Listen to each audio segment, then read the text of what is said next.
And full screen.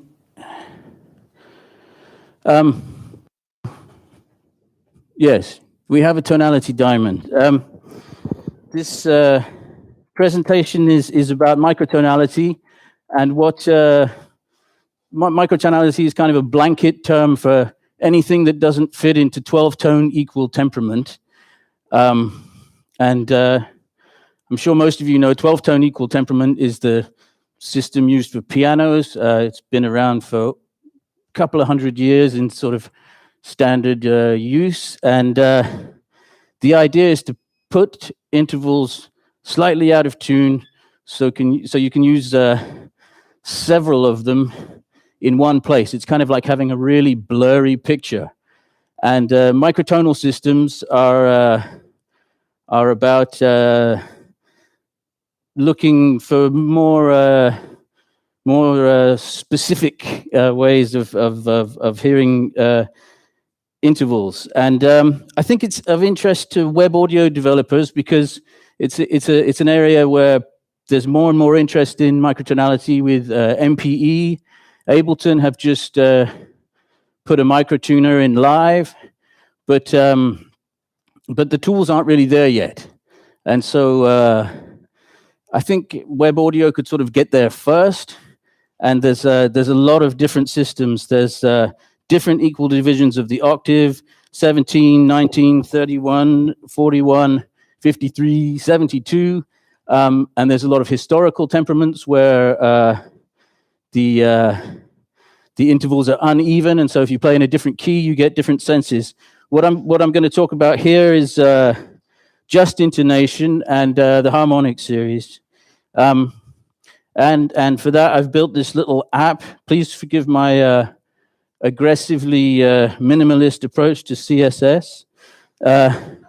It's almost punk CSS, but not quite. But the main thing I wanted to do with this is make it so you can sort of hear the tones, because this is the Tonality Diamond is a diagram for teaching theory and for showing how the harmonic series interacts with its inversion, which some people call the subharmonic series. Some people say the subharmonic series doesn't really exist. So, but we're not going to get into that now.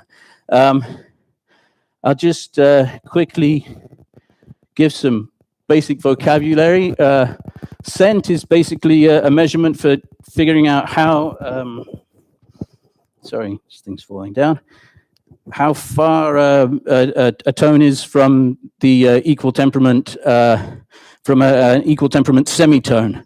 And it's really good for communicating with musicians who are used to that system, which is most of them in Europe and America at least. And but I think one wants to think of intervals as having their own identities rather than thinking of them as a blurring of an equal temperament tone, because it's actually the opposite which takes place. And I've put up the little formula for converting ratios to cent. Octave reduction is bringing a ratio between the 1-1 and the 2-1, or between 1 and 2. So the third harmonic 3-1 gets brought into the octave by bringing up the denominator by a power of 2, and that will be a 3-1, a 3-2, a 3-4, 3-8 will all be heard as the same pitch, but in a different octave, as will the reciprocal. And in Just Intonation theory, you talk about limits, which all ratios within an octave using prime numbers or odd numbers. Yeah, and I just put this here. It shows how easy it is to work with frequency ratios in code. You simply take your base frequency and you multiply it by your ratio. It's really much nicer than working with MIDI pitch bend numbers or cent detuners in traditional DAWs. And I'll just go here to the diamonds. And this is the 5-limit diamond, and it's kind of the basis of Western tonality, major and minor chords.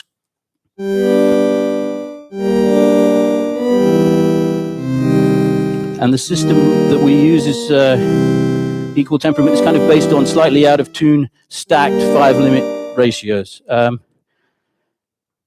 then as you go up to the 7-limit, you get the natural 7th harmonic, and you get these dominant 7th chords and minor 7th chords.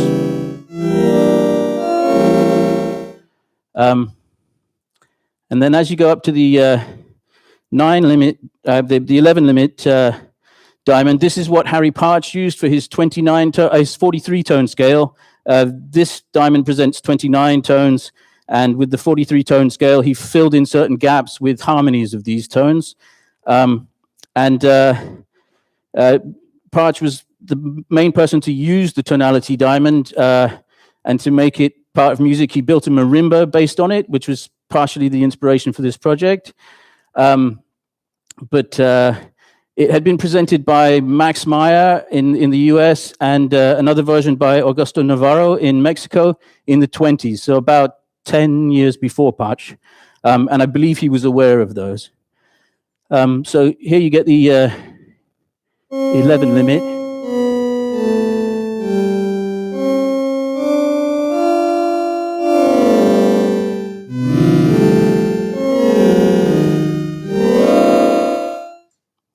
And I'll just show quickly the if you don't do octave reduction, then this kind of shows the way the harmonic series fits into this.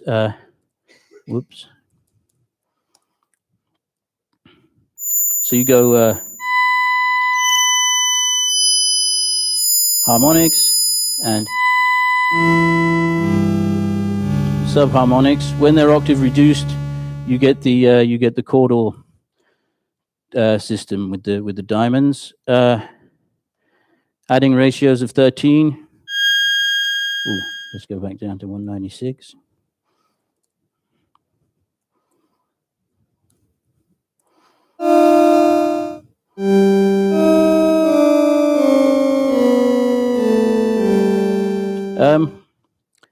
And I've decided to do this because I saw one of these Novation launch pads, and I saw a 15-limit Tonality Diamond. It's kind of, shaped like that, and so I thought, hold on, this should be an instrument, really. So let's hope this works.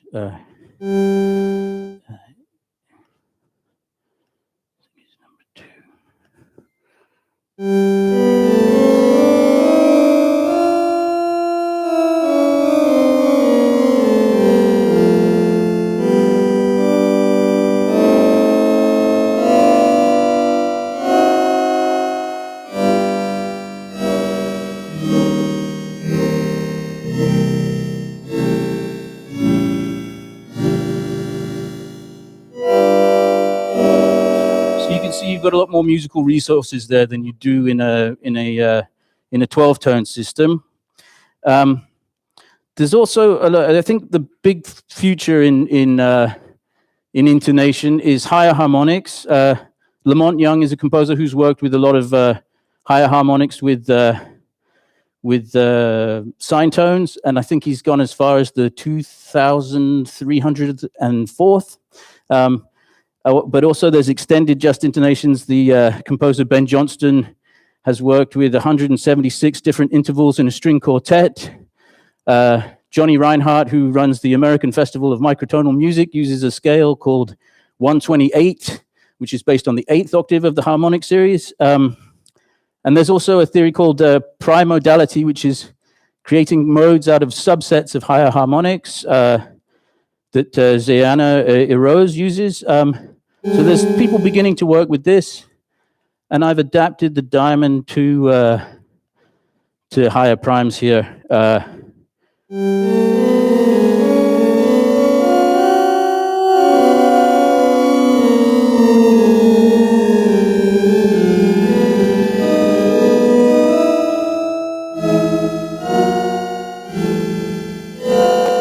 there's kind of all these other intervals out there that we can experiment with. It's kind of new to me. The other thing I'm doing with this project is kind of turning it into an arpeggiator and a looper, which is not yet available to the basic to the general public, but I hope to make it available soon. But you get this kind of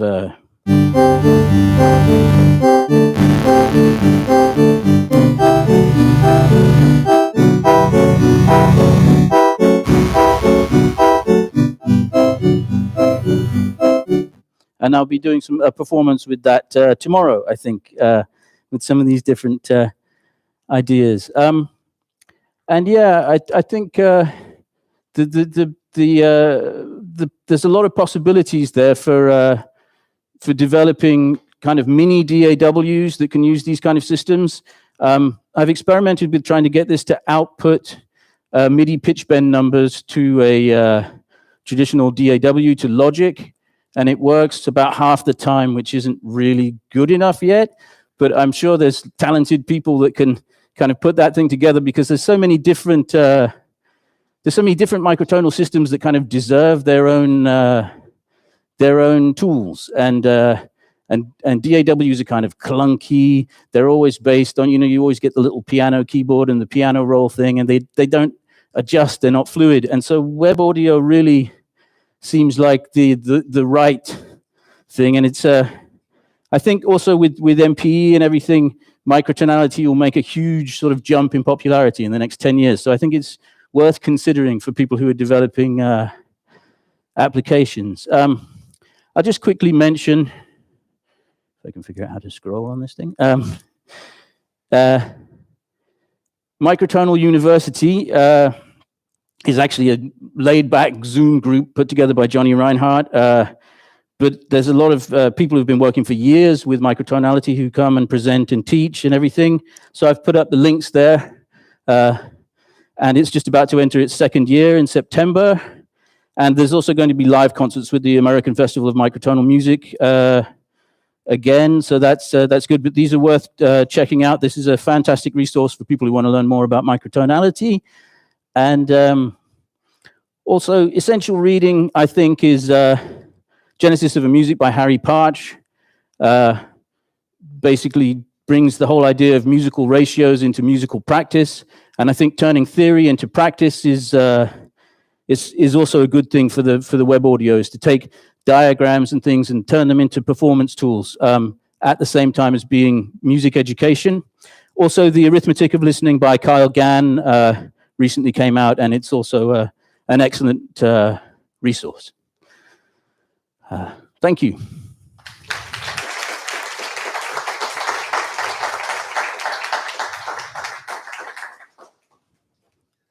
Thank you very much. I have a small question. Yeah. Have you planned that we can connect your application to web audio modules? That would be a nice idea. I think I mean, I haven't actually started working on that, but yeah, it would be good to develop that. I think. I have seen on your application like there are some parameters to control sound synthesis.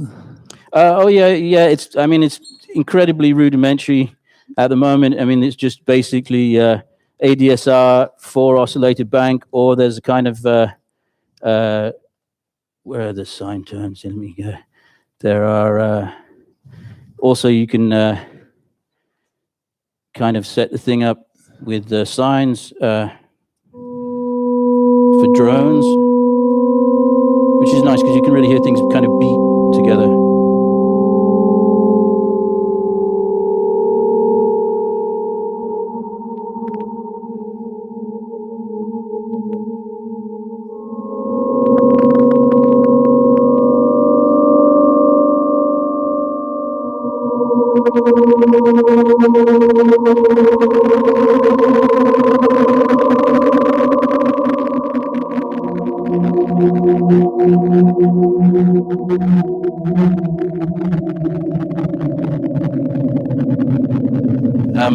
But yeah, no, it'd be great to set it up with other synths and things like that. It's at the moment just a very basic idea. So, thank you.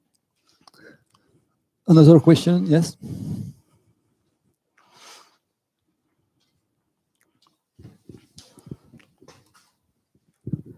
Thanks, very interesting. You showed an example with prime numbers. Was it? Higher primes. So I'm jumping over, sorry, I didn't explain that well.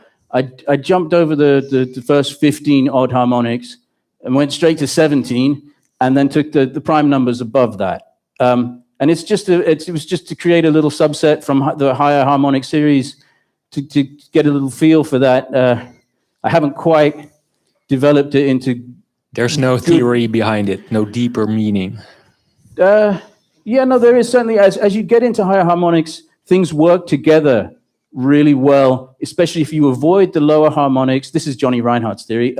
If you avoid the lower harmonics, which kind of drag you toward tonality, there's room for a kind of, it's not really dissonance because things work nicely, but it's this kind of strange world. Of course, here with the idea with the tonality diamond, there's the kind of one running through the middle of the thing. So you can see how things work together. It kind of, it's like showing how chords can be built and modulations can happen within a just framework. But I think there's a huge, like that will be the future of music, is kind of going further into the harmonics, definitely. And the subharmonics, I should say. I think there's an interplay between the two of them, so. Interesting, thank you.